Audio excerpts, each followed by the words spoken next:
أعوذ بالله من الشيطان الرجيم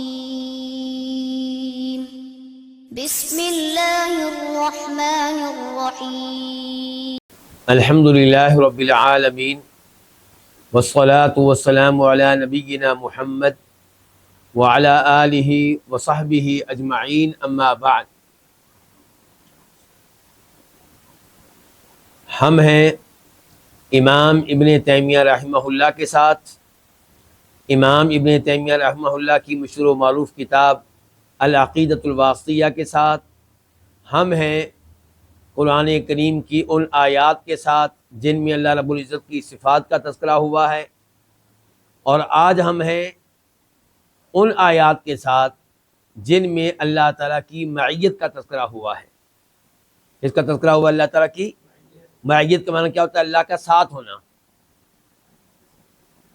تو ان آیات میں سے آج دو آیتیں پڑھتے ہیں۔ پہلی آیت سورہ حدید آیت نمبر 4 اور دوسری آیت سورہ مجادلہ آیت نمبر 7 اللہ تعالیٰ فرماتے ہیں کہ هو الذی خلق السماوات والارض فی 6 ایام ثم استوى علی العرش، وہی ہے جس نے پیدا کیا آسمانوں کو اور زمینوں کو 6 دنوں میں۔ کس نے پیدا کیا؟ اللہ تعالیٰ نے۔ یہ 6 دن کون سے تھے؟ اتوار سے لے کر جمعہ تک، اتوار سے لے کر جمعہ تک، یعنی کہ سنڈے سے لے کر فرائیڈے تک۔ ثم استوى علی العرش، پھر وہ عرش پہ مستوی ہوا، عرش پہ بلند ہوا۔ اس کے اوپر تفصیل کے ساتھ گفتگو پہلے ہو چکی ہے۔ یعلم ما یلج فی الارض، وہ جانتا ہے جو کچھ زمین میں داخل ہوتا ہے، یعنی کہ ان تمام چیزوں کو جانتا ہے جو زمین میں داخل ہو رہی ہیں۔ مثال کے طور پہ کسان بیج ڈالتا ہے تو بیج کہاں پہنچ جاتے ہیں؟ زمین کی گہرائی میں۔ بارش نازل ہوتی ہے تو بارش کہاں پہنچ جاتی ہے؟ بارش کا پانی زمین کی گہرائی میں۔ اور ایسے ہی ہم مردوں کو دفن کرتے ہیں تو مردے کہاں پہنچ جاتے ہیں؟ زمین میں۔ زمل بھائی آیت مل گئی آپ کو؟ وما یخرج منہا، اور اللہ تعالیٰ جانتا ہے ان چیزوں کو بھی جو زمین سے نکلتی ہیں۔ مثال کے طور پہ زمین سے سبزیاں نکلتی ہیں، پھل زمین سے نکلتا ہے، اور زمینی پیداوار ساری کی ساری، یہ تمام چیزیں کہاں سے نکلتی ہیں؟ زمین سے۔ اور سونا چاندی، گولڈ، سلور اور دیگر معدنیات، گیس، پٹرول، یہ چیزیں کہاں سے نکلتی ہیں؟ زمین سے۔ اللہ ان میں سے ہر چیز کو جانتا ہے۔ وما ينزل من السماء، اور جو کچھ نازل ہوتا ہے آسمانوں سے۔ السماء سے مراد وہ مخصوص آسمان بھی ہو سکتا ہے جو ٹوٹل کتنے ہیں؟ 7 ہیں، اور السماء سے مراد اوپر بھی ہو سکتا ہے، اوپر سے، بلندی سے، یعنی کہ وہ جانتا ہے جو کچھ آسمانوں سے اترتا ہے، یا وہ جانتا ہے جو کچھ بھی اوپر سے اترتا ہے۔ اوپر سے اترتا ہے مثال کے طور پہ بارش اور برف باری جب ہوتی ہے، ایسے ہی اوپر سے اترتے ہیں فرشتے، اوپر سے اترتے ہیں اللہ تعالیٰ کے احکام۔ تو یہ مثالیں ہیں ان چیزوں کی جو اوپر سے اترتی ہیں۔ وما یعرج فیہ، اللہ ان چیزوں کو بھی جانتا ہے جو آسمانوں پہ چڑھتی ہیں، یعنی کہ ہماری روحیں، فرشتے، ہمارے اعمال۔ تو اللہ تعالیٰ ان تمام چیزوں کو جانتا ہے جو چڑھ کر اوپر جاتی ہے۔ اس سے پتہ چلتا ہے اللہ تعالیٰ کے علم کی گہرائی کا، یعنی کہ اللہ صرف ان چیزوں کو نہیں جانتا جو زمین کے اوپر ہیں، بلکہ ان چیزوں کو بھی جانتا جو زمین میں داخل ہو رہی ہیں، زمین سے نکل رہی ہیں۔ اللہ صرف ان چیزوں کو نہیں جانتا جو آسمانوں کے اوپر ہیں، بلکہ ان کو بھی جانتا ہے جو زمین سے اوپر چڑھتی ہیں اور جو اوپر سے نیچے اترتی ہیں۔ وَهُوَ مَعَكُمْ، اور وہ تمہارے ساتھ ہے، معاکم اللہ کی معیت، معاکم، اور وہ تمہارے ساتھ ہے۔ اینما کنتم، تم جہاں کہیں بھی ہو وہ تمہارے ساتھ ہے، تم جہاں کہیں بھی ہو تمہارے ساتھ ہے۔ واللہ بما تعملون بصیر، اور اللہ تعالیٰ ان اعمال کو جو تم کر رہے ہو اچھی طرح دیکھنے والا ہے۔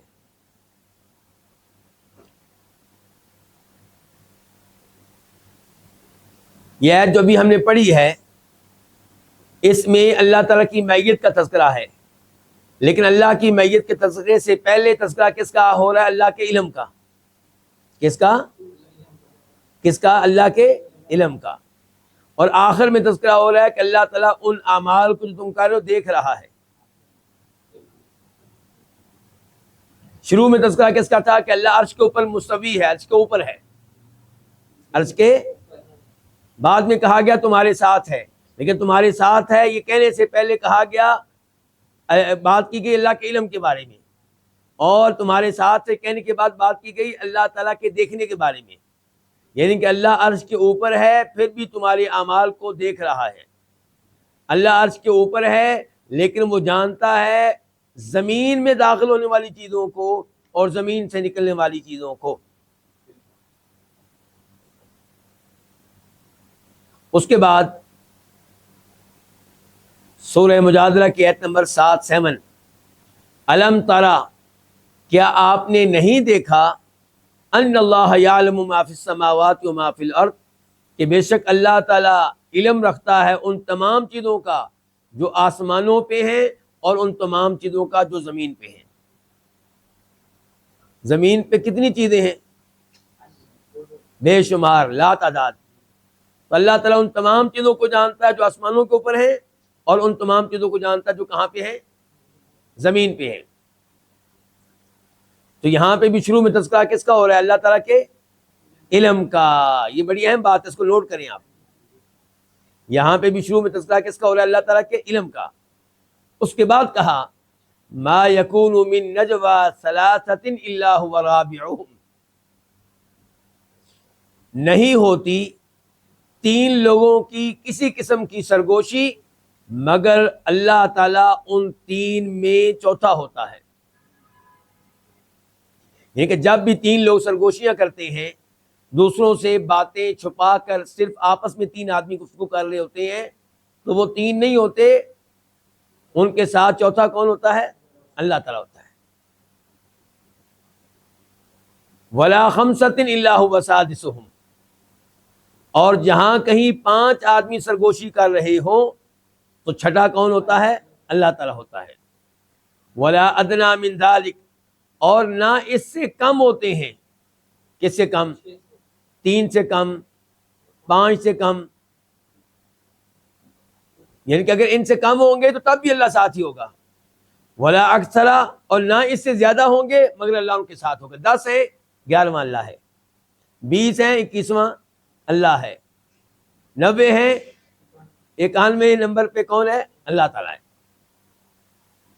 فرمایا الا وهو معهم، تو جب بھی سرگوشی ہوتی ہے 3 لوگوں کی یا 5 لوگوں کی یا ان سے کم کی یا ان سے زیادہ کی، مگر اللہ تعالیٰ ان کے ساتھ ہوتا ہے۔ اینما کانوا، یہ جہاں کہیں بھی ہوں۔ ثم ینبئہم بما عملوا یوم القیامہ، پھر اللہ ان کو بتائے گا ان اعمال کے بارے میں جو یہ کرتے رہے۔ کب بتائے گا؟ قیامت کے دن بتائے گا۔ ان اللہ بکل شیء علیم، بے شک اللہ تعالیٰ ہر چیز کے بارے میں کمال علم رکھنے والا ہے۔ آیت کا آغاز ہوا کس سے؟ اللہ کے علم سے۔ آیت کا اختتام ہوا کس سے؟ اللہ کے علم سے۔ بیچ میں کیا کہا گیا؟ کہ اللہ تمہارے ساتھ ہے تم جہاں کہیں بھی ہوگے۔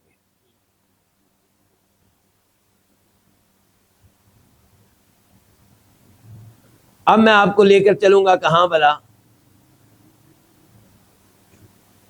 اپنی اس کتاب کی طرف جو PhD میں لکھی گئی، مدینہ یونیورسٹی میں لکھی گئی، جس کا تذکرہ پہلے بھی 2-3 دروس میں کر چکا ہوں، جس کا نام کیا الظاہر والمؤول فی القرآن الکریم عند شیخ الاسلام ابن تیمیہ۔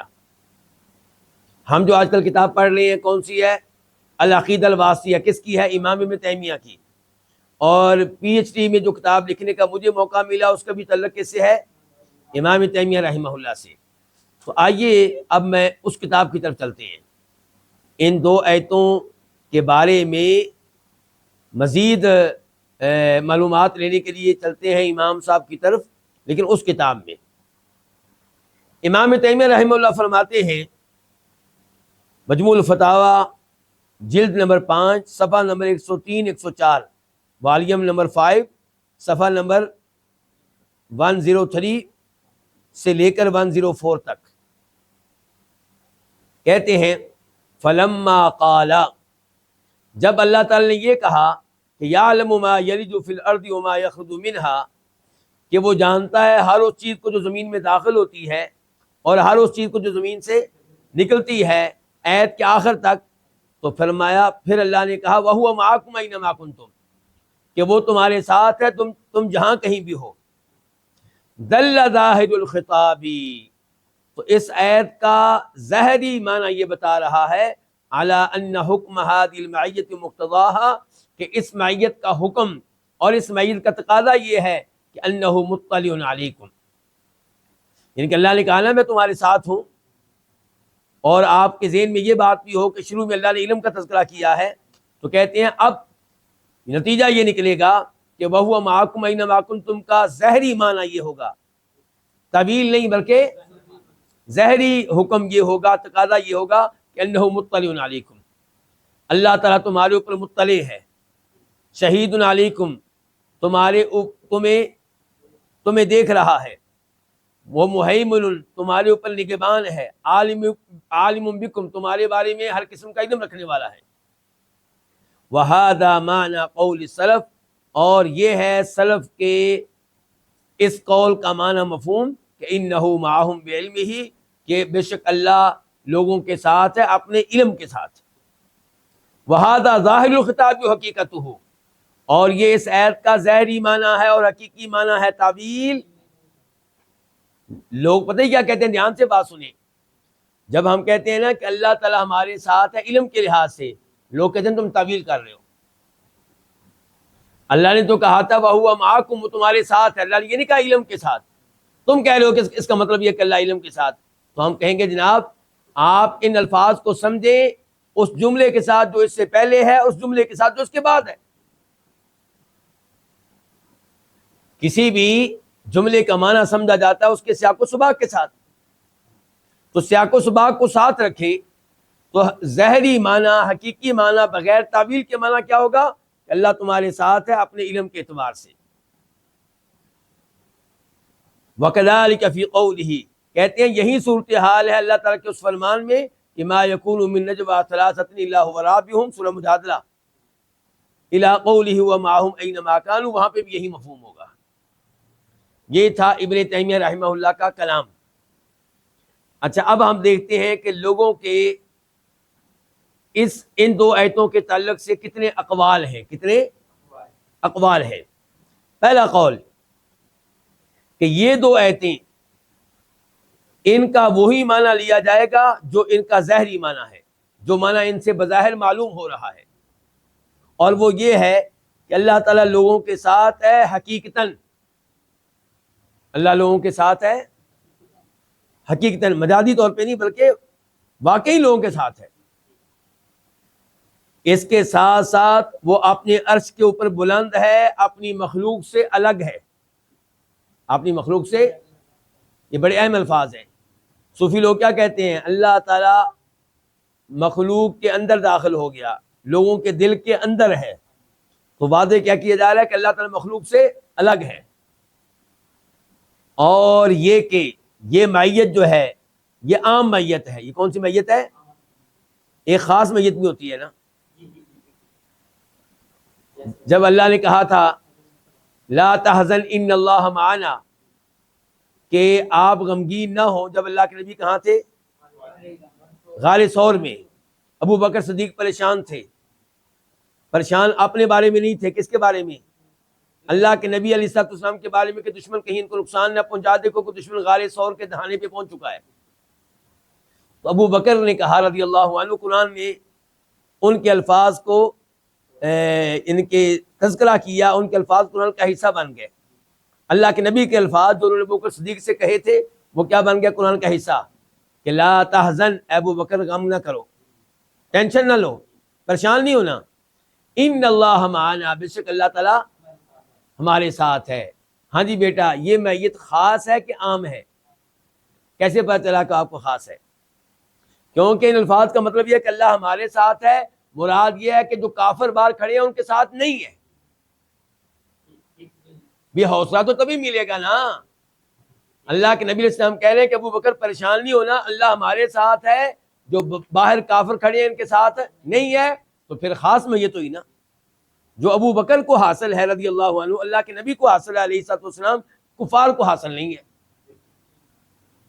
اچھا، اور ایک ہوتی ہے عام میت، جو ہر ایک کے لیے ہے، چاہے کوئی مسلمان ہو چاہے کافر ہو۔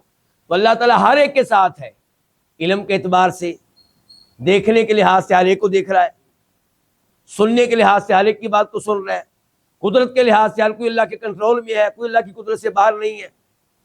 ان امور کے لحاظ سے اللہ تعالیٰ ہر ایک کے ساتھ ہے۔ اس کو کہتے ہیں میت عامہ، عام میت جو سب کے لیے ہے، اور ایک ہوتی ہے خاص میت۔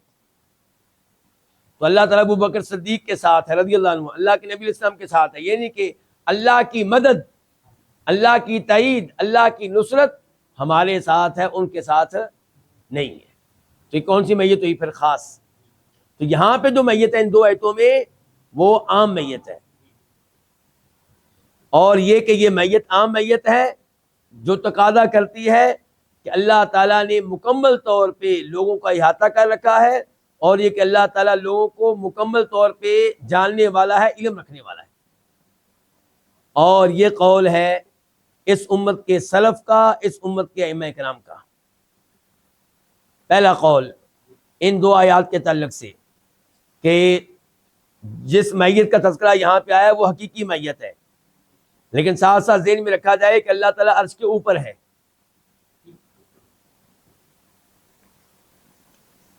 اب آتے ہیں دوسرے قول کی طرف۔ دوسرا قول یہ ہے کہ ان دو آیتوں کا ظاہر یہ ہے کہ اللہ تعالیٰ بذات خود ہر جگہ ہے۔ اللہ تعالیٰ ذاتی طور پہ ہر جگہ ہے، بات سمجھے؟ اچھا، اب انہوں نے کہہ دیا کہ ان دو آیتوں کا یہ ہے ظاہری معنی۔ ہم نے پہلے قول میں کیا کہا تھا؟ ظاہری معنی کیا ہے؟ کہ اللہ تعالیٰ ہر ایک کے ساتھ ہے حقیقی طور پہ، لیکن یہ بھی ذہن میں رہے کہ اللہ تعالیٰ ذاتی طور پہ عرش کے اوپر ہے، اور میت کا مطلب یہ ہے کہ اللہ تعالیٰ ہر ایک کے بارے میں علم رکھتے ہیں کامل طور پہ، اور اللہ تعالیٰ ہر چیز کا احاطہ کیے ہوئے ہیں۔ یہ کیا تھا؟ پہلا قول۔ دوسرے قول والے کہہ رہے ہیں بھی ہم بھی آپ کو فی الحال ظاہری معنی بتا رہے ہیں۔ کون سا معنی بتا رہے ہیں؟ لیکن ظاہری معنی یہ ہے کہ اللہ تعالیٰ ہر جگہ موجود ہے، اللہ تعالیٰ ہر جگہ ذاتی طور پہ موجود ہے، اللہ تعالیٰ ہر جگہ بذات خود موجود ہے۔ اچھا، یہ تو انہوں نے دعویٰ کر دیا، یہ ان کا دعویٰ ہے کہ ان دو آیتوں کا مطلب یہ ہے کہ اللہ تعالیٰ ذاتی طور پہ ہر جگہ موجود ہے۔ یہ دعویٰ کرنے کے بعد ہم نے پوچھا اب بتائیں پھر اگلا قدم کیا اٹھانا ہے؟ یہ ظاہری معنی ہی لینا ہے یا اس کی کوئی تعبیر کرو گے؟ تو پھر ان کے ہو گئے دو گروہ۔ کیا ہو گیا؟ ان کے دو گروہ۔ ایک گروہ نے کہا کہ ظاہری معنی تو یہی ہے کہ اللہ تعالیٰ بذات خود ہر جگہ ہے، لیکن ہم اس کی کیا کریں گے؟ تعویل۔ تعویل یہ ہے کہ اللہ تعالیٰ کے ہر جگہ موجود ہونے سے مراد ہے اللہ کا علم کے ساتھ موجود ہونا۔ کس کے ساتھ؟ اور قدرت کے ساتھ اور احاطے کے ساتھ۔ اچھا، پہلے قول میں اس قول میں فرق کیا ہوا؟ اللہ آپ کو جزائے خیر دے۔ پہلا قول جو تھا وہ انشاءاللہ سلف صالحین کا قول ہے، وہی میرا اور آپ کا قول ہے۔ وہ یہ ہے کہ ظاہری معنی یہ نہیں ہے کہ اللہ بذات خود ہر جگہ ہے۔ ظاہری معنی یہ ہے کہ اللہ تعالیٰ حقیقتاً ہر جگہ ہے، لیکن یہ نہیں ہم کہہ رہے ذاتی طور پہ۔ اللہ تعالیٰ حقیقتاً ہر جگہ ہے، لیکن ساتھ ہی یہ ذہن میں رکھے، ساتھ ہی کہ اللہ تعالیٰ ذاتی طور پہ عرش پہ ہے اور مخلوق سے الگ ہے۔ اور تیسرا پوائنٹ اس میں یہ ہے کہ معیت کا معنی، معیت یہاں پہ ہے معیت عامہ، جو تقاضا کرتی ہے کہ اللہ نے ہر چیز کا احاطہ کر رکھا ہے اور اللہ تعالیٰ ہر چیز کے بارے میں کامل علم رکھنے والے ہیں۔ یہ تھا پہلا قول، بار بار دہرا رہا ہوں اس کو میں۔ دوسرا قول یہ کہہ رہا ہے کہ نہیں جی، ان دو آیتوں کا ظاہر یہ ہے کہ اللہ تعالیٰ بذات خود ہر جگہ موجود ہے۔ اس کے بعد یہ دعویٰ کرنے والوں کے دو قول بن گئے۔ پہلا قول یہ کہ ہم اس کی کریں گے تعویل، تعویل کر کے کیا کہیں گے؟ ہم کہیں گے نہیں، اللہ تعالیٰ ہر جگہ ذاتی طور پہ موجود نہیں ہے، بلکہ علم کے لحاظ سے موجود ہے، قدرت کے لحاظ سے موجود ہے، احاطے کے لحاظ سے موجود ہے، قدرت کے لحاظ سے موجود ہے۔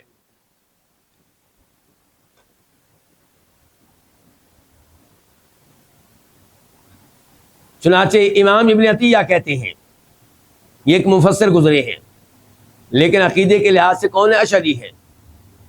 عقیدے کے لحاظ سے کون ہے؟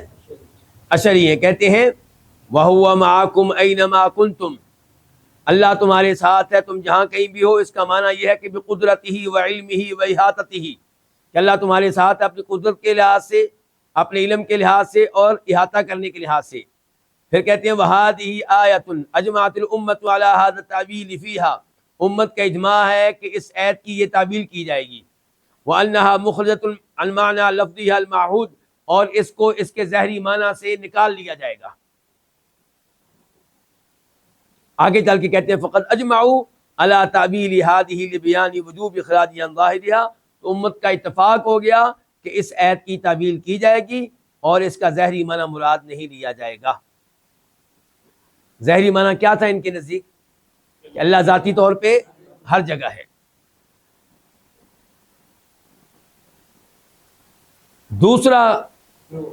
دوسرا گروہ ان میں سے وہ کہتے ہیں کہ نہیں جی، ہم کوئی تعمیل نہیں کریں گے، ہم یہی عقیدہ رکھیں گے کہ اللہ بذات خود ہر جگہ موجود ہے۔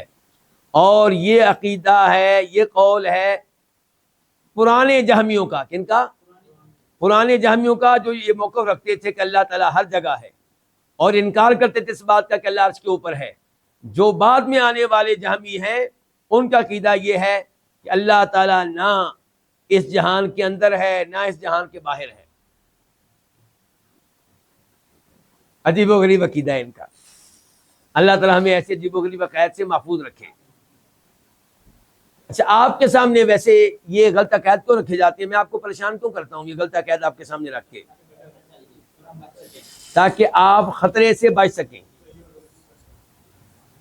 آپ کرنٹ کی مثال لے لیں، جو کرنٹ ہمارے گھروں میں آتا ہے، جہاں اس کے فوائد بتانے ہیں وہاں اس کے تعلق سے جو غلطیاں ہوتی ہیں وہ بھی بتانی ہیں، تاکہ آپ بچ سکیں۔ کہیں ایسا نہ ہو کہ آپ اس کو ہاتھ لگا بیٹھیں کہ بڑی مفید چیز ہے یہ، اور پھر آپ کا جنازہ پڑھنا پڑے۔ اس لیے خطرات معلوم ہوں گے تو آپ خطرات سے بچ سکیں گے۔ توحید پہ صحیح معنوں میں وہ انسان ہوگا جس کو پتا ہوگا کہ شرکیہ باتیں کون کون سی ہیں۔ جو شرکیہ باتیں نہیں جانتا اس کی توحید خطرے میں ہے، وہ کبھی شرک کر بیٹھے گا اور اس کو پتہ بھی نہیں چلے گا۔ سمجھا رہی شیخ صاحب؟ تو اس لیے ہم آپ کو اس مصیبت میں ڈالتے ہیں کہ آپ کو پتہ ہو کہ غلط اقوال کون کون سے ہیں، آپ کو پتہ ہو۔ اگر آپ نے غلط اقوال آج نوٹ کر لیے ہیں تو انشاءاللہ جب آپ ان آیتوں میں آئیں گے تو آپ خود بھی اور دوسروں کو بھی کہہ رہے ہوں گے بھائی یہ تو غلط قول ہے، ان سے بچ کے رہنا، یہ سلف کے اقوال نہیں ہیں، یہ صحابہ کے اقوال نہیں ہیں، یہ تابعین کے اقوال نہیں ہیں۔ اب ہم جائزہ لیں گے ان دو اقوال کا۔ بڑے قول تو دو ہیں نا۔ ایک قول یہ ہے کہ ظاہری معنی یہ ہے کہ اللہ تعالی حقیقتاً ہر جگہ ہے اور ذاتی طور پہ اللہ تعالیٰ عرش کے اوپر ہے، اور یہاں ان دو آیتوں میں جس میت کا تذکرہ ہوا ہے یہ عام میت ہے، اور یہ تقاضا کرتی ہے کس کا؟ احاطے کا اور علم کا۔ کہ اللہ نے ہر چیز کا احاطہ کر رکھا ہے، اللہ ہر چیز کے بارے میں کمال علم رکھتے ہیں۔ دوسرا قول یہ ہے کہ نہیں جی، ظاہری معنی یہ ہے کہ اللہ تعالیٰ ہر جگہ موجود ہے، جی ذاتی طور پہ موجود ہے۔ جی اب ہم سٹڈی کریں گے ان دو اقوال کی۔ پہلا قول کیا تھا کہ ان دو آیتوں کا ظاہر یہ ہے کہ اللہ تعالیٰ حقیقتاً ہر جگہ موجود ہے، اور ساتھ ساتھ یہ بھی ذہن میں رہے کہ اللہ تعالیٰ بذات خود عرش پر ہے، اور میت سے مراد یہاں پہ کیا ہے؟ علم، احاطہ وغیرہ۔ ان لوگوں کے دلائل کیا جی؟ اس قول کے دلائل، پہلی دلیل کہ یہاں میت کا ظاہری معنی یہی ہے کہ اللہ تعالیٰ اپنی مخلوق کے ساتھ ہے، علم وغیرہ کے ساتھ۔ دلیل یہ ہے کہ جب آپ یہ دونوں آیتیں پوری سنیں گے تو آپ کے ذہن میں یہی معنی فوری طور پہ آئے گا، کہ دوسرا معنی نہیں آئے گا، تو پتہ چلا پھر یہی ظاہری معنی ہے نا۔ ظاہری معنی کہتے ہیں اس کو ہے کہ جب آپ کوئی جملہ سنیں، کوئی ایت سنیں، تو جو معنی فوری طور پہ آپ کے ذہن میں آئے، شرط یہ ہے کہ آپ کے ذہن کو پہلے کسی نے خراب نہ کیا ہو، آپ نیوٹرل ہوں، غیر جانبدار ہوں۔ تو جو آدمی یہ دونوں آیتیں سنے گا، اس کو پتا ہے کہ پہلے بھی علم کا تذکرہ ہو رہا ہے، بعد میں بھی علم کا، اس کو پتا ہے یہ بھی تذکرہ ہو رہا ہے کہ اللہ تعالیٰ عرش کے اوپر ہے، تو پھر وہ اس میت سے کیا مراد لے گا؟ یہی کہ اللہ تعالیٰ علم کے لحاظ سے حالے کے ساتھ ہے۔ کہتے ہیں مزید اس کی وضاحت یہ ہے کہ لفظ معا، وَهُوَ مَعَكُمْ وَهُوَ مَعَهُمْ، لفظ معا ہے نا، معا کا معنی کیا ہوتا ہے؟ ساتھ۔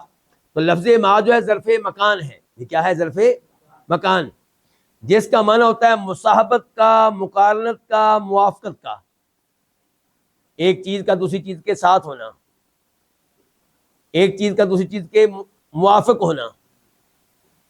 تو جب کہا جائے ہذا مع ہذا، یہ آدمی اس آدمی کے ساتھ ہے، تو کان التقدیر، تو پھر اس کا مفہوم کیا ہوگا؟ کہ انہ فی مکان، کہ وہ آدمی کسی ایسی جگہ ہے، کسی ایسے مقام پہ ہے جہاں اس کا دوسرے کے ساتھ تعلق ہے، دوسرے کے ساتھ رابطہ ہے۔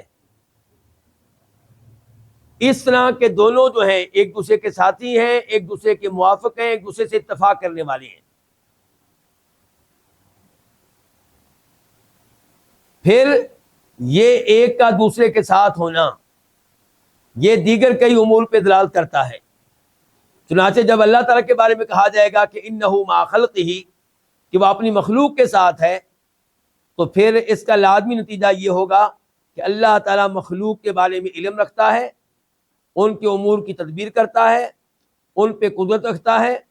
اور جب یہ کہا جائے کہ اللہ تعالیٰ مخلوق میں سے کسی ایک کے ساتھ ہے خاص طور پہ، تو پھر سیاق و سباق میں ایسی چیز ضرور موجود ہوگی جو بتا رہی ہوگی کہ میت کا معنی یہ ہے کہ اللہ ان کا مددگار ہے اور ان کی تائید کرنے والا ہے۔ امام ابن تیمیہ رحمہ اللہ کا یہ کلام ہے، یہ انہی کا کلام ہے، اور یہ آپ کو ملے گا ان کی کتاب بیان و تلبیس الجہمیہ میں۔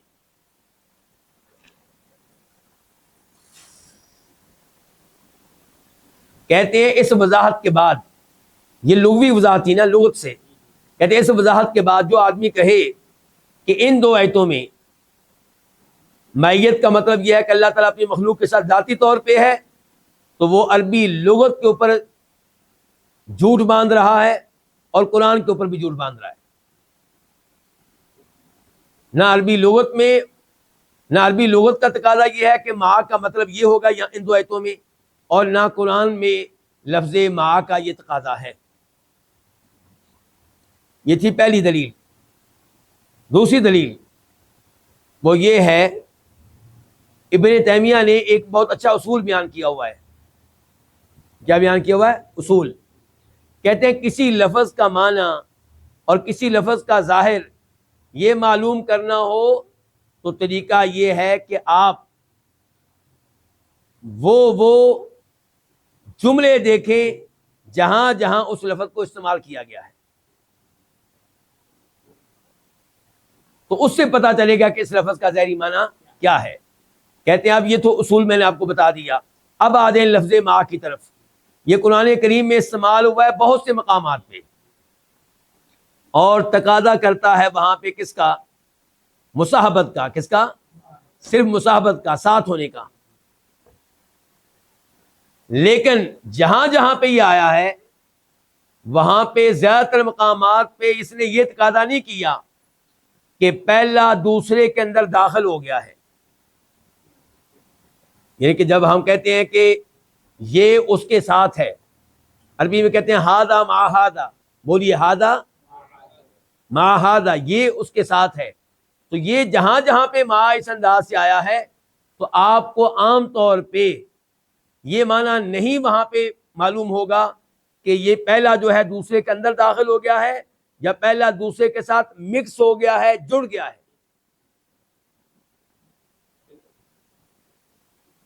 اچھا، کہتے ہیں مثال کے طور پہ آپ اس آیت پہ غور کریں، وَإِذَا خَلَوْا إِلَىٰ شَيَاطِينِهِمْ قَالُوا إِنَّا مَعَكُمْ، سورہ بقرہ آیت نمبر 14 آپ لوگ میرے ساتھ ہیں نا؟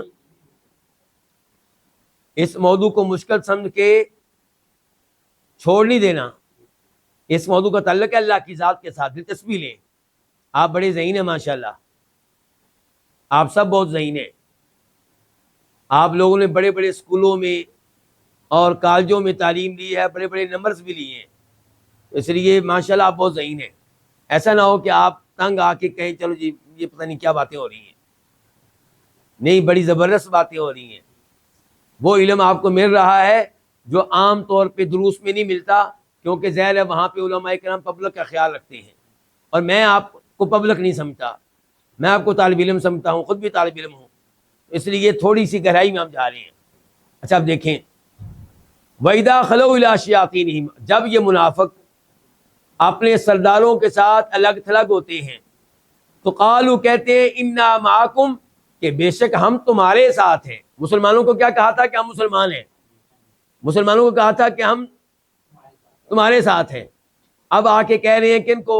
اپنے سرداروں کو، کفر کے سرداروں کو کہہ رہے ہیں کہ بے شک ہم تمہارے ساتھ۔ اِنَّا مَعَكُمْ، آیا دھیان سے، تو کیا اس کا مطلب کوئی یہ سمجھے گا کہ یہ وہ کہنا چاہتے ہیں کہ ہم تمہارے اندر داخل ہو چکے ہیں، یا وہ یہ کہنا چاہتے ہیں اپنے سرداروں کو کہ ہمارا جسم تمہارے جسم کے ساتھ جڑ گیا اس طرح؟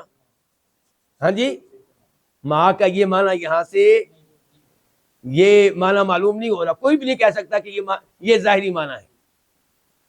بات ہے بیٹا، آگے چلیں، سورہ توبہ آیت نمبر 119 119، یا ایھا الذین آمنوا اتقوا اللہ، اے ایمان والو اللہ تعالیٰ سے ڈرو، وکونوا، اور تم ہو جاؤ، مع الصادقین، سچ کہنے والوں کے ساتھ، کونوا معہ، ہو جاؤ سچوں کے ساتھ، سچوں کے ساتھ۔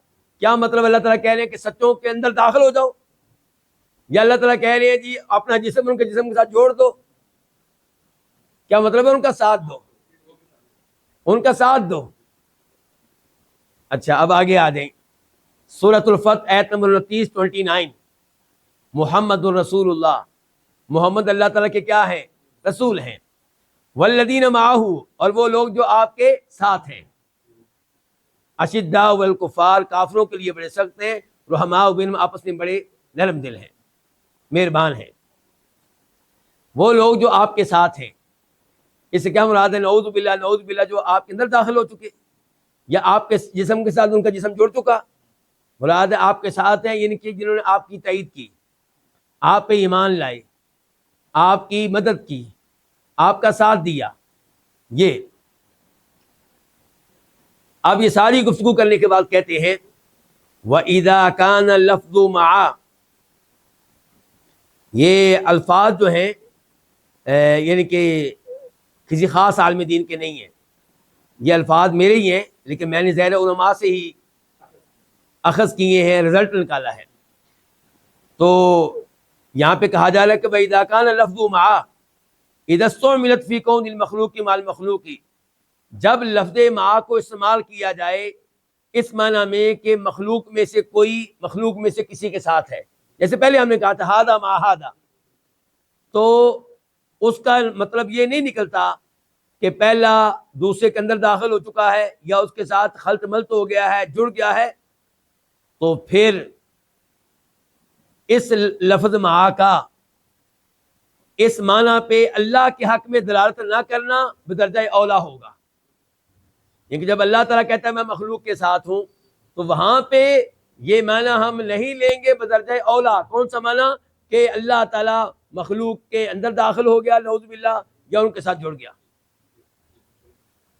جب آپ کہتے ہیں کہ یہ اس کے ساتھ ہے، اس کا مطلب یہ نہیں کہ اس کے اندر داخل ہو گیا ہے یا اس کے ساتھ خلط ملط ہو گیا ہے یا مکس ہو گیا ہے. تو اللہ تعالیٰ کے بارے میں یہ معنی آپ کیسے مراد لیں گے؟ میرا سمجھا رہی ہے نا؟ یہ رد ہو رہا ہے کن کے اوپر بھلا؟ جو صوفی جہمی اللہ تعالیٰ ہر جگہ ہے، ہر ایک کے اندر ہے. کیونکہ اللہ نے کہہ دیا وَهُوَ مَعَكُمْ أَيْنَمَا كُنتُمْ، اللہ تمہارے ساتھ ہے تم جہاں کہیں بھی ہو. تو اس کا معنی کیا نکال لیتے ہیں کہ اللہ تمہارے اندر ہے یا اللہ تعالیٰ تمہارے ساتھ جڑ گیا ہے. نہیں نہیں نہیں نہیں، یہ معنی بالکل نہیں ہے. کتنے دلائل دے چکے ہم اس بارے میں؟ 2. تیسری دلیل کہ ان 2 آیتوں کا جو سیاق و سباق ہے وہ تائید کر رہا ہے اس بات کی کہ ان 2 آیتوں میں معیت سے مراد علم والی معیت ہے. یہ ظاہری معنی ہے. اور یہ اس کا معیت سے مراد یہ نہیں کہ اللہ تعالیٰ ذاتی طور پہ لوگوں کے ساتھ ہے. کیونکہ معیت کا لفظ جب سورہ حدید میں آیا تو اس سے پہلے تذکرہ آ رہا ہے کہ اللہ تعالیٰ علم کے لحاظ اللہ کا علم بہت وسیع ہے، اور بعد میں بھی تذکرہ کس کا آیا؟ اللہ تعالیٰ کے علم کا. تو سیاق و سباق نے بتا دیا کہ معیت سے مراد یہ ہے کہ اللہ تعالیٰ لوگوں کو اچھی طرح جاننے والا ہے. اور جب ہم آتے ہیں سورہ مجادلہ میں معیت کی طرف تو اللہ تعالیٰ نے آغاز کیا ہے آیت کا علم کے ساتھ اور اختتام کیا علم کے ساتھ. تو پتہ چلا کہ اس سب سے مراد یہ ہے کہ اللہ تعالیٰ بتا رہے ہیں اپنے علم کے بارے میں اور اس بارے میں کہ اللہ نے سب کا احاطہ کر رکھا ہے تمام حالات میں. جی شیخ مزمل کتنے دلائل ہو گئے؟ 3 ہو گیا. ابھی چوتھا شروع ہونے لگا ہے. چلیے جی شیخ مزمل کو میں خبردار رکھتا ہوں کیونکہ یہ چیز ظاہر ہے لیپ ٹاپ میں تو نہیں ہے. چلیں جی کتاب میں یہ نہیں ہے شیخ صاحب، شیخ مزمل صاحب. چلیں جی چوتھی دلیل کیا ہے کہ ہم نے ان 2 آیتوں کو سمجھنے کے لیے ان آیتوں کو بھی دیکھنا ہے جن آیتوں میں صراحت آئی ہے کہ اللہ تعالیٰ نے پیدا کیا آسمانوں کو، زمینوں کو اور ان کے مابین مخلوقات کو. مثال کے طور پہ سورہ فرقان آیت نمبر 59 اور ہم نے اس آیت کی طرف بھی دیکھنا ہے جس میں اللہ نے بتایا کہ وہ آسمانوں و زمین کو تھامے ہوئے ہے. گرنے سے کون روکے ہوئے ہے؟ اللہ تعالیٰ نے ان کو تھاما ہوا ہے. سورہ فاطر آیت نمبر 41 اور پھر وہ آیت جس میں آیا کہ زمین قیامت کے دن اللہ کی مٹھی میں ہوگی اور 7 آسمان اللہ کے دائیں ہاتھ میں لپٹے ہوئے ہوں گے. سورہ زمر آیت نمبر 67. تو ان تمام آیتوں سے پتہ چل رہا ہے کہ اللہ تعالیٰ لوگوں کے ساتھ اپنے علم کے ساتھ ہے. اور اس سے یہ پتہ نہیں چلتا کہ اللہ تعالیٰ مخلوق میں داخل ہو چکا ہے، کیونکہ یہ مخلوقات تو اللہ تعالیٰ کی ہاتھ میں ہوں گی. ان مخلوقات کو تو اللہ تعالیٰ تھامے ہوئے ہے، گرنے سے روکے ہوئے ہے. تو یہ اللہ تعالیٰ پھر ان چیزوں کے اندر کیسے ہوگا؟ نعوذ باللہ. سمجھا رہی شیخ صاحب؟ جی. تو یہ چوتھی دلیل کا اصل میں کیا ہے کہ آپ قرآن کی ایک آیت کی تفسیر قرآن کی دوسری آیت کے ذریعے کریں تو یہ سب سے بہتر تفسیر ہے. اور جو تیسری دلیل تھی وہ کیا تھا کہ آپ ان 2 آیتوں کا سیاق و سباق دیکھ کے وہاں سے سمجھیں. اور دوسری دلیل یہ تھی کہ آپ لفظ مع کا استعمال دیکھیں. لفظ مع کو مختلف مقامات پہ جب استعمال کیا جاتا ہے تو یہ کیا معنی دیتا ہے، وہاں سے ظاہر کیا ہوتا ہے. اور پہلی دلیل یہ تھی کہ مع کا عربی لغت میں معنی کیا ہے. کتنے دلائل ہو چکے ہیں؟ 4. 5ویں نمبر پہ آپ ان نصوص کی طرف دیکھیں، قرآن و حدیث کی ان نصوص کی طرف دیکھیں جن میں صراحت آئی ہے کہ اللہ تعالیٰ اپنی مخلوق کے اوپر ہے، اللہ تعالیٰ عرش پہ بلند ہے. تو ان سے بھی پتہ چلے گا کہ ان 2 آیات میں معیت کا ظاہر یہی ہوگا کہ اللہ تعالیٰ کی معیت علم والی ہے، نہ کہ ذاتی معیت.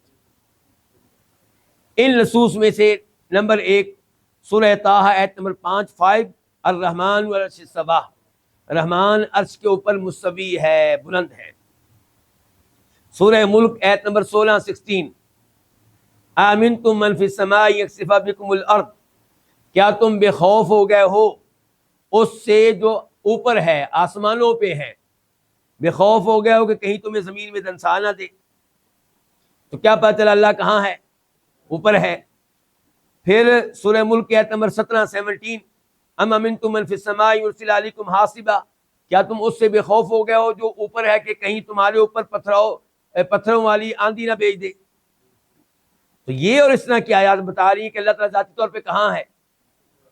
تو جب ان آیات سے پتہ چل گیا کہ اللہ تعالیٰ ذاتی طور پہ اوپر ہے، تو پھر یہ آیات 2 آیتیں کیا بتائیں گی کہ میت سے مراد کیا ہے؟ علم والی میت، اور یہی ظاہری معنی ہوگا، یہاں پہ یہی حقیقی معنی ہوگا۔ امام بہقی وہ 15 آیتیں ذکر کرتے ہیں جن سے پتہ چلتا ہے کہ اللہ تعالیٰ اوپر ہیں۔ پھر کہتے ہیں کہ یہ آیات جو ہم نے لکھی ہیں یہ واضح طور پہ بتا رہی ہیں کہ ان جہمیوں کا یہ قول غلط ہے جو کہتے ہیں کہ اللہ تعالیٰ ذاتی طور پہ ہر جگہ ہے، اور ان سے پتہ چل رہا ہے ان 15 آیتوں سے، کیونکہ ان 15 آیتوں میں اللہ کے اوپر ہونے کا تذکرہ ہے، ان سے پتہ چل رہا ہے کہ وَهُوَ مَعَكُمْ سے مراد ہے کہ اللہ تعالیٰ مخلوق کے ساتھ ہے، علم کے ساتھ، نہ کہ ذاتی طور پہ۔ یہ عبارت امام بہقی کی آپ کو مل جائے گی ان کی کتاب الاعتقاد والہدایہ الی سبیل الرشاد میں۔ چھٹی دلیل نمبر 6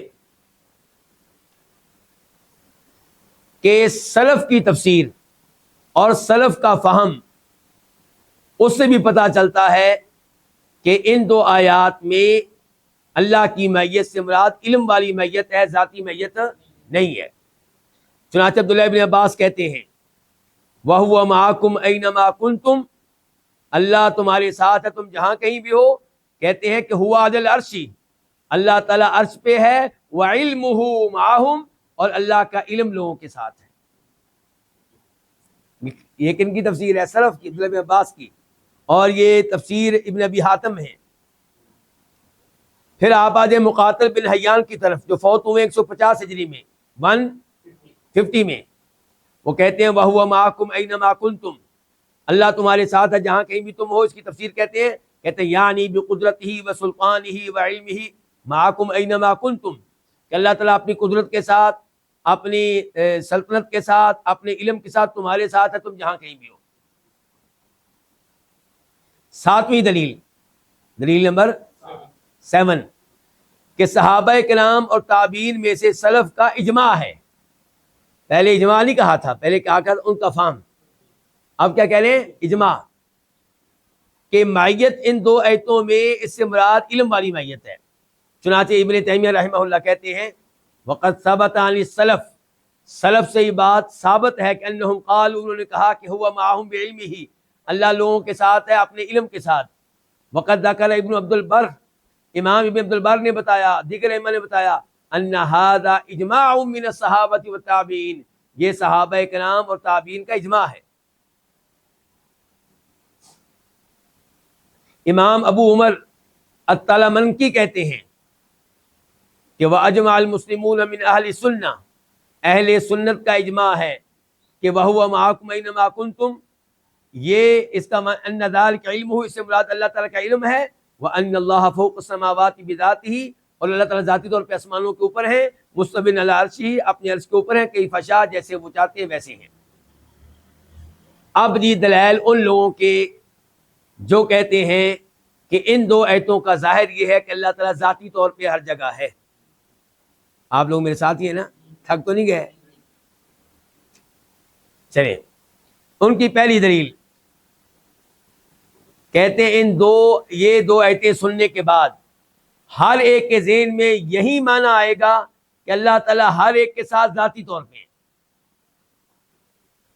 جو بھی سنے گا نا یہ آیت وَهُوَ مَعَكُمْ أَيْنَمَا كُنْتُمْ، اللہ تمہارے ساتھ ہے تم جہاں کہیں بھی ہو، تو اس کے ذہن میں یہی آئے گا کہ اللہ تعالیٰ ذاتی طور پہ تمہارے ساتھ ہے، یہ کہہ رہے ہیں۔ اور ہم کہیں گے کہ آپ لوگوں کی یہ دلیل مردود ہے، ناقابل قبول ہے۔ کیسے جی؟ پہلے نمبر پہ اب ہم ان کی دلیل پہ کیا کرنے لگے؟ رد. پہلے نمبر پہ کہ لفظ مع کا یہ معنی کہ جو کسی کے ساتھ ہے وہ ذاتی طور پہ ہی ساتھ ہے. لفظ مع کا یہ معنی کہ جو کسی کے ساتھ ہے وہ ذاتی طور پہ ہی ساتھ ہے، یہ معنی نہ عربی لغت میں ہے اور نہ عربی استعمال سے یہ معنی معلوم ہوتا ہے. تو یہ دعویٰ کرنا کہ اس لفظ کا یہ ظاہری معنی ہے، یہ دعویٰ ہر لحاظ سے غلط ہے. چنانچہ ابن تیمیہ کہتے ہیں کہ لیس ظاہر قولہ وہو معکم انہ فی المخلوقات، وہو معکم کا یہ ظاہری معنی بالکل نہیں ہے کہ اللہ مخلوقات میں ہے، اور نہ یہ معنی ہے کہ مخلوقات کے ساتھ خلط ملط ہو چکا ہے، ان میں مکس ہو چکا ہے. اور یہ لفظ اس معنی پہ کسی بھی شکل میں دلالت نہیں کرتا. چاہے جائے کہ یہ کہا جائے کہ یہ اس لفظ کا ظاہری معنی ہے. تو ابن تیمیہ نے واضح طور پہ بتا دیا کہ یہ اس لفظ کا ظاہری معنی نہیں ہے. دوسری نمبر پہ ہم ان کی دلیل کا رد کر رہے ہیں کہ قرآن کریم میں جہاں کہیں بھی لفظ مع آیا ہے تو اس نے اس معنی پہ دلالت نہیں کی کہ ایک جو ہے وہ دوسرے کے ساتھ خلط ملط ہو چکا ہے، اس کے ساتھ مکس ہو چکا ہے. تو جو یہ کہے کہ وَهُوَ مَعَكُمْ أَيْنَمَا كُنْتُمْ اور هُوَ مَعَهُمْ أَيْنَمَا كَانُوا، اس کا ظاہر یہ ہے کہ اللہ تعالیٰ مخلوق کے ساتھ خلط ملط ہو چکا ہے اور ان میں اتر چکا ہے، تو وہ قرآن پہ بھی جھوٹ بول رہا ہے، عربی لغت پہ بھی جھوٹ بول رہا ہے، کیونکہ قرآن و حدیث میں ایسا کہیں بھی نہیں آیا، مع کا یہ استعمال کہیں بھی نہیں آیا. تیسرے نمبر پہ اللہ تعالیٰ نے قرآن کریم میں بتایا ہے کہ وہ اپنے بندوں کے ساتھ ہے. مع، اچھا یہ اللہ تعالیٰ کا بندوں کے ساتھ ہونا کبھی عام طور پہ ہوتا ہے، کبھی خاص طور پہ. ایسے ہی ہے جی، عام طور پہ جیسے یہ دو آیتیں ہیں، اور خاص طور پہ جیسے اللہ نے سورہ نحل میں کہا ہے ان اللہ مع الذین اتقوا، بے شک اللہ تعالیٰ متقی لوگوں کے ساتھ ہے. کن کے ساتھ ہے؟ پرہیزگاروں کے ساتھ ہے. تو اگر اللہ تعالیٰ ذاتی طور پہ ہر جگہ ہے تو پھر تو اللہ کی خاص معیت کہیں نہ ہوئی.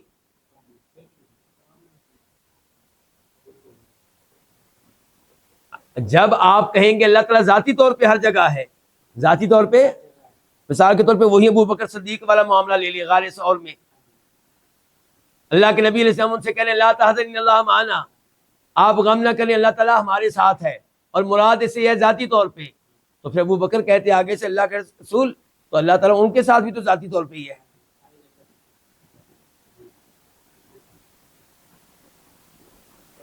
تو اس سے پتا چلا کہ معیت کا معنی یہ مراد لینا کہ اللہ تعالیٰ ذاتی طور پہ ہر جگہ ہے، یہ غلط ہے. اسی لیے ابن تیمیہ نے کہا ہے ایک جگہ منہاج السنہ میں کہ اللہ تعالیٰ کبھی اپنی معیت عامہ کا تذکرہ کرتے ہیں، کبھی خاصہ کا. تو اس سے پتا چلا کہ معیت سے مراد یہ قطعاً نہیں ہے کہ اللہ تعالیٰ ذاتی طور پہ ہر جگہ ہے، کیونکہ اگر ہم یہ معنی مراد لے لیں کہ اللہ تعالیٰ ذاتی طور پہ ہر جگہ ہے، اس کا مطلب یہ ہے کہ وہ خصوصی طور پہ کسی قوم کے ساتھ نہیں ہے، اور پھر خصوصی طور پہ کسی ایک جگہ نہیں ہے، بلکہ ہر جگہ ہے. بلکہ پھر یہ ماننا پڑے گا نعوذ باللہ اللہ تعالیٰ جانوروں کے اندر بھی ہے، نعوذ باللہ جیسے اللہ عرش کے اوپر ہے ایسے جانوروں کے اندر بھی ہے، نعوذ باللہ اللہ گندی مقامات پہ بھی ہے، نعوذ باللہ واشروم میں بھی ہے، نعوذ باللہ اللہ تعالیٰ.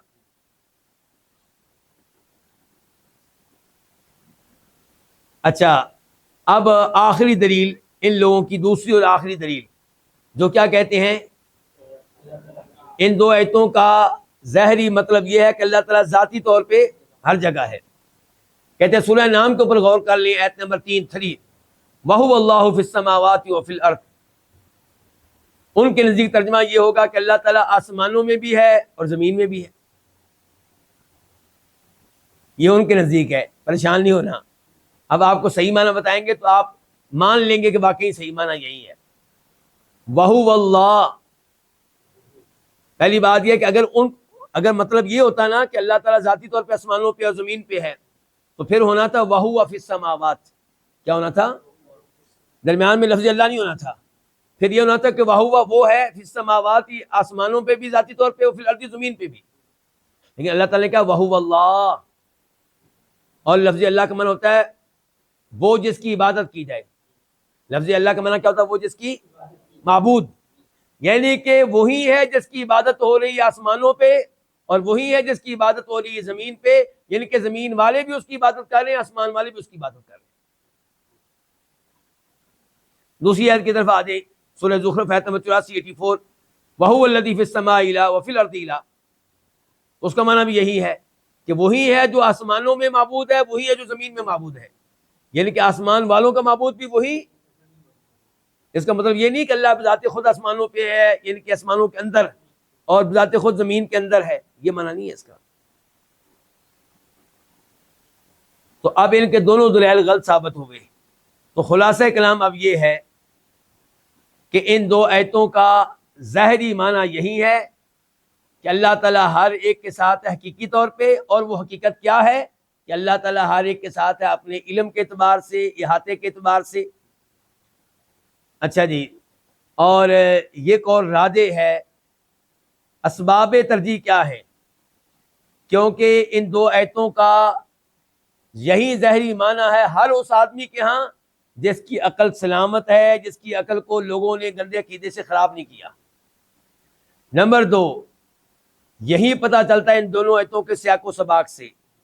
نمبر 3، یہی پتہ چلتا ہے ان آیات سے جو قرآن کریم کے دیگر مقامات پہ آئی ہیں، جن سے پتہ چلتا ہے کہ اللہ تعالیٰ ذاتی طور پہ اوپر ہے. نمبر 4، یہی مطابق ہے سلف کے اقوال کے. نمبر 5، یہی وہ معنی ہے جس کے اوپر اس امت کے سلف کا اجماع ہے. نمبر 6، اس لیے کہ یہ دعویٰ کرنا کہ اللہ تعالیٰ ذاتی طور پہ ہر جگہ ہے، یہ ضعیف قول ہے، اس کے پیچھے کوئی دلیل نہیں ہے.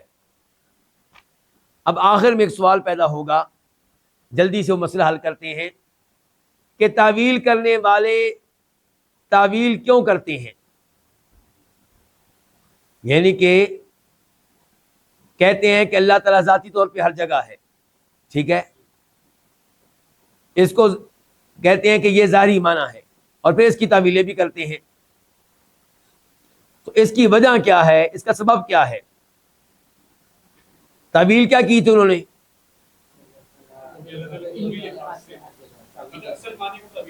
جی اصل معنی کو تعویل والا معنی بنایا تھا. تعویل ان کو اس لیے کرنا پڑی کیونکہ شروع میں آ گیا کہ اللہ تعالیٰ عرش پہ مستوی ہے. اللہ تعالیٰ عرش پہ، اگر یہ مان لیں کہ اللہ تعالیٰ عرش کے اوپر ہے اور یہ بھی مان لیں ہر ایک کے ساتھ ہے، تو یہ تناقض ہو جائے گا، ٹکراؤ ہو جائے گا.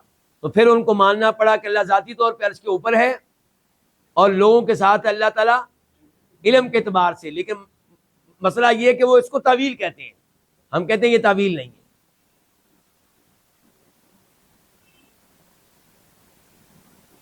اچھا، دوسرے نمبر پہ تعویل کیوں کرنا پڑی؟ کیونکہ گمراہ فرقے چاہتے ہیں کہ ہم ان دو آیتوں کو اصول کا درجہ دے دیں اور یہ بتا دیں کہ جناب اللہ قرآن کریم میں کہیں نہ کہیں تعویل تو آپ کو بھی کرنا پڑتی ہے. جب ان دو آیتوں میں یہ مان لیا جائے گا کہ یہاں پہ تعویل ہوئی ہے، تو پھر دیگر مقامات پہ تعویل کرنا کیا ہو جائے گا؟ آسان ہو جائے گا. اور ہم اسی دروازے کو بند کر رہے ہیں. ہم کہتے ہیں کہ یہاں پہ بھی کوئی تعویل نہیں ہے، تو یہ دروازہ بند ہی رہے گا انشاءاللہ. اللہ رب العزت سے دعا ہے کہ اللہ تعالی ہمیں قرآن و حدیث پہ صحیح معنوں میں غور کرنے کی توفیق عنایت فرمائے. اچھا، یہاں پہ جو بھائی جن کے پاس ٹائم نہیں ہے وہ درس سے جانا چاہیں تو اب جا سکتے ہیں، لیکن میں تھوڑی سی 3-4 منٹ 5 منٹ اور لوں گا. میں آپ کو لے جانا چاہتا ہوں شیخ ابن عثیمین رحمہ اللہ کے پاس. کن کے پاس؟ کن کے پاس؟ اور ان کی کتاب ہے القواعد المثلی. کتاب کا نام کیا ہے؟ القواعد المثلی، یعنی کہ بہت اچھے قواعد، بہت عمدہ قواعد اللہ تعالیٰ کی صفات کے بارے میں اور اللہ کے ناموں کے بارے میں. اس کتاب میں انہوں نے کیا جمع کر دیے ہیں؟ بڑے شاندار قواعد اللہ کی صفات کے بارے میں، اللہ کے ناموں کے بارے میں. انشاءاللہ اللہ موقع دے گا تو یہ کتاب بھی انشاءاللہ پڑھیں گے، انشاءاللہ میں اور آپ ایک ساتھ پڑھیں گے انشاءاللہ. اچھا، اس کتاب کے آخر میں ایک وضاحت ہے شیخ ابن عثیمین رحمہ اللہ کی طرف سے. انہوں نے اللہ کی معیت کا مسئلہ کہیں بیان کیا، اس کے اوپر کئی لوگوں کو غلط فہمی پیدا ہو گئی، کئی لوگوں کو اشکال پیدا ہوا. کئی لوگوں نے کہا کہ شیخ صاحب شاید کوئی غلطی کر گئے ہیں. شیخ صاحب کیا کر گئے ہیں؟ غلطی کر گئے ہیں. تو شیخ صاحب نے پھر اس موضوع پہ گفتگو کی. تو کہہ رہے ہیں یہاں پہ پہلے خطبہ انہوں نے پڑھا، پھر کہتے ہیں کہ ہم نے کسی مجلس میں اللہ کی معیت کے بارے میں گفتگو کی تھی، تو کچھ لوگوں نے اس گفتگو سے وہ معنی سمجھا جو ہمارا مقصد نہیں تھا، جو ہمارا عقیدہ نہیں تھا. تو پھر مجھ سے بہت سوال ہونے لگے کہ اللہ کی معیت کے بارے میں کیا عقیدہ ہونا چاہیے.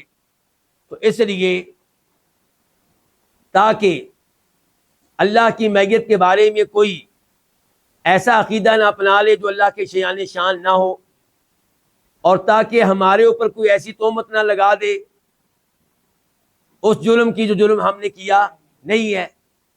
اور تیسرے نمبر پہ تاکہ اس صفت کا معنی واضح ہو جائے، ہم یہاں پہ چند باتیں کرنے لگے ہیں.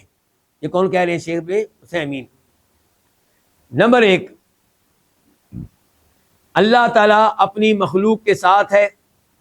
یہ عقیدہ ثابت ہے قرآن سے بھی، احادیث سے بھی، اور سلف کے اجماع سے بھی. پھر شیخ صاحب نے وہ آیات ذکر کی، اب میں وہ آیتیں یہاں پہ ذکر نہیں کروں گا. پھر کہتے ہیں کہ یہ معیت، یہ الفاظ ذرا دھیان سے سنیے.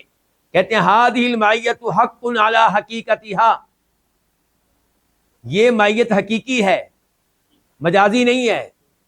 اللہ کا مخلوق کے ساتھ ہونا کیا ہے؟ حقیقی ہے. لیکنھا معیت تلیق باللہ، لیکن اس معیت کا اس سے مراد وہ معنی ہے جو اللہ کے شیان شان ہے. اور یہ معیت اس معیت کے مشابہ نہیں ہے جو ایک مخلوق کی دوسرے مخلوق کے ساتھ کبھی ہو سکتی ہے.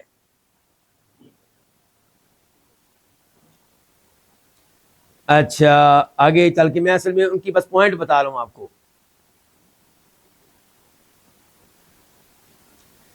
کہتے ہیں آگے چل کے لفظ مع عربی لغت میں جب یہ مطلقاً استعمال کیا جائے کسی قید کے بغیر، تو عربی لغت میں اس کا ظاہری معنی یہی ہوتا ہے کہ ایک دوسرے کے ساتھ ہے. اس سے یہ معنی نہیں نکلتا کہ ایک دوسرے کو مس کر رہا ہے، ٹچ کر رہا ہے، یا اس کے بالکل برابر ہے اس کے دائیں یا بائیں. البتہ اگر کوئی ساتھ کوئی اور چیز لگا دی جائے تو پھر وہ معنی ہوگا دوسرا معنی. کہتے ہیں آپ اس جملے کو کے اوپر غور کریں. کہنے والا کہتا ہے ما زلنا نسیر والقمر معنا، ہم مسلسل چلتے رہے اور چاند ہمارے ساتھ تھا. ہم مسلسل چلتے رہے اور چاند، ہم مسلسل چلتے رہے جبکہ فلاں ستارہ ہمارے ساتھ تھا. اور کبھی کہا جاتا ہے کہ یہ سامان میرے ساتھ ہے، اور ہو سکتا ہے کہ وہ سامان سر کے اوپر ہو. نہیں ہوتا ہے. کہنے والا کہتا ہے کہ یہ سامان ان کو بیان کرنا چاہتا ہے کہ میرا سامان ہے. اچھا سامان ہو سکتا ہے اس کے سر کے اوپر ہو، تو لفظ کیا بولے گا کہ یہ سامان ہمارے ساتھ ہے، یہ سامان ہمارے ساتھ ہے. تو کہتے ہیں کہ اسی طرح اللہ تعالیٰ اپنی مخلوق کے ساتھ حقیقی طور پہ اور عرش کے اوپر ہے حقیقی طور پہ. تیسرے نمبر پہ تیسرا پوائنٹ ان کی گفتگو کا کہ یہ معیت تقاضا کرتی ہے کہ اللہ نے مخلوق کا احاطہ کر رکھا ہے علم کے لحاظ سے، قدرت کے لحاظ سے، سننے کے لحاظ سے، دیکھنے کے لحاظ سے، اور تدبیر کرنے کے لحاظ سے، اور ربوبیت کے دیگر معنی کے لحاظ سے. اور یہ تب ہوگا جبکہ میت عامہ ہو، جبکہ میت کون سی ہو؟ اور اگر میت خاصہ ہو تو پھر اس کا معنی ہوگا مدد کرنا، تائید کرنا، توفیق دینا. مثال کے طور پہ اننی معکما اسمع و ارا، اللہ تعالیٰ نے موسیٰ علیہ السلام سے کہا تھا، ہارون علیہ السلام سے جب فرعون کے پاس جا رہے تھے کہ بے شک میں تمہارے ساتھ ہوں، سن بھی رہا ہوں، دیکھ بھی رہا ہوں. تمہارے ساتھ ہوں، وضاحت آگی ساتھ ہی، سن بھی رہا ہوں اور دیکھ بھی رہا ہوں. اور اللہ کے نبی علیہ السلام نے کہا تھا اپنے صحابی سے، اپنے ابو بکر سے، اذ یقول لا تحزن ان اللہ معنا، آپ غم نہ کریں بے شک اللہ تعالیٰ ہمارے ساتھ ہے. اور ایسے ہی وَاصْبِرُوا إِنَّ اللَّهَ مَعَ الصَّابِرِينَ، صبر کرو، اللہ تعالیٰ کن کے ساتھ ہے؟ صبر کرنے والوں کے ساتھ ہے. پھر آگے چل کے کہتے ہیں پہلے کتنے پوائنٹ بیان ہو چکے ہیں؟ 3.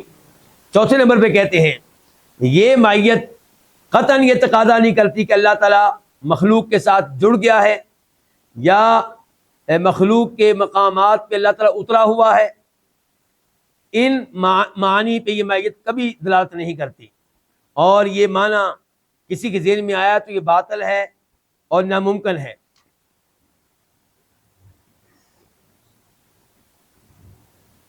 پھر کہتے ہیں اب پوائنٹ نمبر 5 کہتے ہیں یہ مائیت نفی نہیں کرتی، یہ مائیت نفی نہیں کرتی اس بات کی کہ اللہ تعالیٰ اپنی مخلوق کے اوپر ہے. جب ہم کہتے ہیں اللہ ہمارے ساتھ ہے تو اس سے نفی نہیں ہوتی اس بات کی کہ اللہ تعالیٰ ہمارے اوپر ہے، اور اللہ تعالیٰ عرش کے اوپر مستوی ہے، کیونکہ اللہ تعالیٰ نے اپنا علو بلند ہونا بیان کیا ہے ذاتی طور پہ بھی اور صفات کے اعتبار سے بھی. وَهُوَ الْعَلِيُّ الْعَظِيمُ سَبِّحِ اسْمَ رَبِّكَ الْأَعْلَى. اس لیے اللہ تعالیٰ یقیناً اوپر ہے اور اللہ تعالیٰ مخلوق کے ساتھ بھی ہے.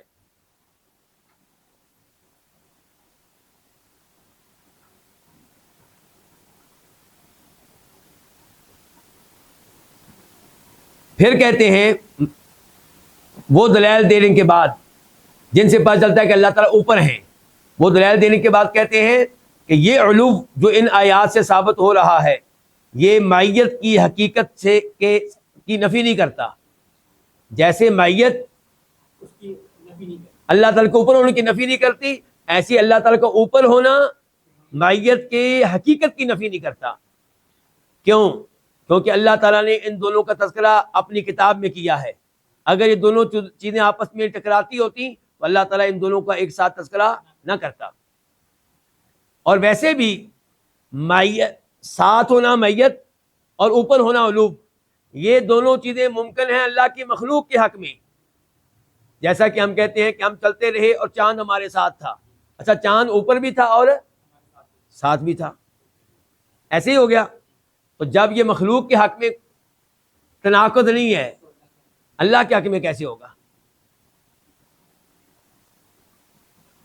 تیسرے نمبر پہ اگر فرض کر لیں کہ مخلوق کے حق میں یہ ناممکن ہے کہ مخلوق اوپر بھی ہو اور ہمارے ساتھ بھی ہو، تو کم از کم خالق کے حق میں ناممکن نہیں ہے، کیونکہ لیس کمثلہ شیء وہو السمیع البصیر. لو جی آخر میں پھر کہتے ہیں خلاصہ میری گفتگو کا کہ اللہ تعالیٰ کا مخلوق کے ساتھ ہونا یہ معلوم ہوتا ہے قرآن کے ذریعے بھی، احادیث کے ذریعے بھی اور سلف کے اجماع کے ذریعے بھی. نمبر 2، اللہ تعالیٰ کی میت حقیقی ہے اور ایسے ہے جیسے اللہ تعالیٰ کے لائق ہے، لیکن اللہ تعالیٰ کا مخلوق کے ساتھ ہونا مخلوق کے ساتھ ہونے کے مشابہ نہیں ہے. نمبر 3، اللہ کی میت تقاضا کرتی ہے کہ اللہ تعالیٰ مخلوق کے ساتھ ہے، علم کے لحاظ سے، قدرت کے لحاظ سے، سننے کے لحاظ سے، دیکھنے کے لحاظ سے، اور وہ ساری گفتگو پہلے جو میں بیان کر چکا ہوں. چوتھے نمبر پہ اللہ کی میت یہ تقاضا قطعاً نہیں کرتی کہ اللہ تعالیٰ مخلوق کے ساتھ مکس ہے، خلط ملط ہے یا ان میں اترا ہوا ہے. اور نمبر 5 اور آخری پوائنٹ کہ جب ہم غور کریں گے تو اللہ تعالیٰ کا مخلوق کے ساتھ ہونا اور اللہ تعالیٰ کا اوپر ہونا، ان دونوں میں کوئی ٹکراؤ محسوس نہیں ہوگا. واللہ تعالی اعلم. اللہ آپ سب کو جزائے خیر دے دی.